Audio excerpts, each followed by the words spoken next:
In this video, I'm going to show you how to make numbered headings and subheadings inside of Google Docs. If you find this video helpful, please consider to like this video and subscribe to my channel. In saying that, let's just jump straight into the video. Okay, first step, open up Google Docs. Then from here, you want to go ahead and click onto the numbered list. Then to the right of that, we've got the numbered list menu. Click on the little drop down.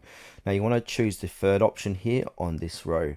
Now you can see it's going to say 1. So from here, I'm going to type in heading, then hit enter. So you can see that's the heading.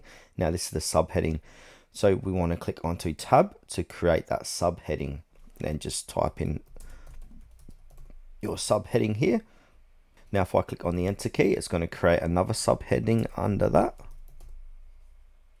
Now if I want to go ahead and create another heading, I can go ahead and click on enter and then click on enter again, and then that's going to give me another heading like so.